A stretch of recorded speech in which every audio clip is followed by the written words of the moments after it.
वर्धा में गोरस भंडार यूनिट को फिर से शुरू करने और दूध संकलन बहाल करने की मांग को लेकर बड़ा मूक मोर्चा निकाला गया। गौ संवर्धन गोरस भंडार संस्था के जिलाधिकारी कार्यालय तक निकाले गए इस मोर्चे में दूध उत्पादक, किसान, गोपालक, वितरक, सामाजिक कार्यकर्ता और विभिन्न संगठनों के पदाधिकारी शामिल हुए। सभी ने काली पट्टियां बांधकर अन्न एवं औषधि प्रशासन विभाग की कार्रवाई का विरोध दर्ज कराया। प्रदर्शनकारियों का कहना है कि गोरस भंडार एक गांधीवादी संस्था है और इसे बचाया जाना चाहिए। एफडीए की कार्रवाई के बाद दूध जन्य उत्पादों का उत्पादन यूनिट बंद है, वहीं दूध संकलन भी ठप पड़ गया है। इससे करीब 800 दूध उत्पादकों पर असर पड़ रहा है, जो प्रतिदिन लगभग 9000 लीटर दूध यहां उपलब्ध कराते थे। आंदोलनकारियों ने यूनिट तत्काल शुरू करने और किसानों को राहत देने की मांग भी की है। गोरस भंडार ही आपल्या वर्धेची ओळख आहे।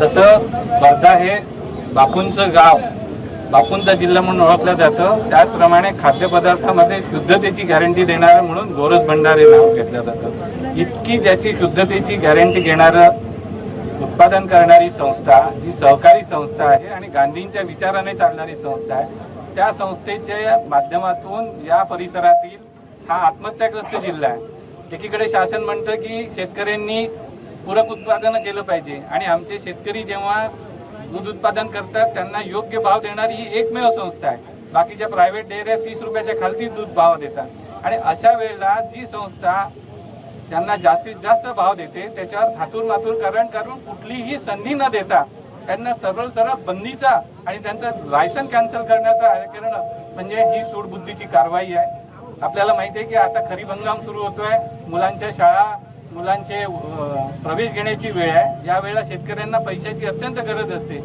आणि अनेक शेतकरी या दुधाच्या उत्पादनावर जगत असतात आणि अशा वेळेला त्यांना इतकं अडचणीत आणून ते दूध वाया जाणं आणि अनेक ज्येष्ठ नागरिक, लहान मुलांना हे शुद्ध दूध आम्ही पण गेले कित्येक वर्ष या दुधावरच जगलो आहे आणि अशा वेळेला या गांधीवादी संस्थेला बंद करण्याचं षडयंत्र या शासनाने आखलेलं आहे।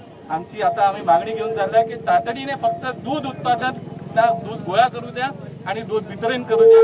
बाकीची कारवाई काय करायची ती नंतर करत राहा, पण ताबडतोब आजच्या आज ही मागणी झालीच पाहिजे। ही मागणी घेऊन आम्ही कलेक्टरकडे चाललो। प्रशासनाद्वारे डायरेक्ट या गोरस भंडारला सील लावण्यात आलेला आहे।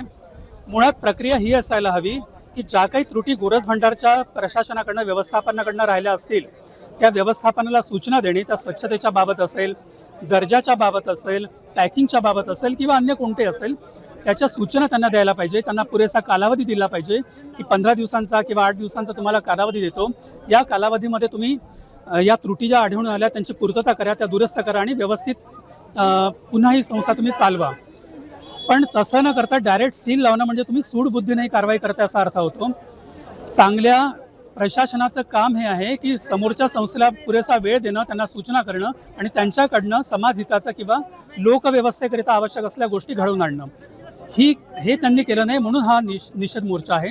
यापुढे प्रशासनाने दुरुस्ती करावी, पुरेसा वेळ द्यावा आणि गोरस भंडारकडनं पुन्हा पूर्वनियोजित सुव्यवस्थित व्यवस्थापन राबवलं पाहिजे। सरकारची सूचना न करता हे लगेच बंद करण्याचं जे केलेलं आहे हे षडयंत्र आहे वर्तमान असणाऱ्या शासनातल्या लोकांचं आणि हे हाणून पाडण्यासाठी आमचं म्हणणं आहे की इथलं देशातले एकीकडे तुम्ही नोकऱ्या देत नाही, एकीकडे अर्थव्यवस्था डबघाईस चाललेलं आहे आणि स्वावलंबनी आणि विकसित असणारे युनिट, आर्थिक युनिट तुम्ही जर बंद पाडणार असाल तर या देशामध्ये तुम्ही चालवलेलं काय आहे आणि म्हणून ह्याचा निषेध करण्यासाठी म्हणून आणि या संस्थेला लगेच यांचं जे सील केलेलं आहे ते सील उघडून जे आहे यांना लगेच वितरण आणि उत्पादन आणि विक्रीची व्यवस्था जी आहे ती चालू करावी, ही मागणी करण्यासाठी आम्ही आज इथे रस्त्यावर उतरलेलो आहोत।